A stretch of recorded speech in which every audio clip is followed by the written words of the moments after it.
কার্তিকের জন্ম কিভাবে হয়েছিল? পৌরাণিক কাহিনী অনুযায়ী ভগবান শিব ও মাতা পার্বতীর নিজ নিজ তেজরশ্মি একত্রিত হয়ে সৃষ্টি হয় একটি জ্বলন্ত অগ্নিপিণ্ডের। এই অগ্নিপিণ্ডটির তেজ এত বেশি ছিল যে কোনো দেবতার পক্ষে তা ধারণ করা সম্ভব ছিল না। অগ্নিদেব এই অগ্নিপিণ্ডটিকে দেবী গঙ্গাকে অর্পণ করেন, কিন্তু দেবী গঙ্গাও এই অগ্নিপিণ্ডের তেজ বেশি দিন সহ্য করতে পারেনি। অবশেষে অগ্নিপিণ্ডটি আশ্রয় নেয় সরবনে। এই সরবনে জন্ম হয় একটি শিশুর।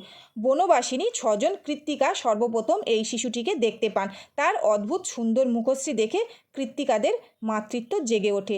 শিশুটি হঠাৎ কান্না শুরু করলে কৃত্তিকাগণ সকলে একসাথে তাকে দুগ্ধপান করাতে ইচ্ছা প্রকাশ করেন। এমন সময় এক অদ্ভুত চমৎকার ঘটে। এই দৈব শিশুটি 6টি মস্তক বিশিষ্ট শরীর ধারণ করেন, যাতে 6 জন মাতৃরূপিণী কৃত্তিকাগণ একসাথে একসময় দুগ্ধপান করাতে পারেন। বাল্য অবস্থায় কৃত্তিকাদের দ্বারা লালিত পালিত হওয়ায় এই শিশুটির নাম হয় কার্তিক।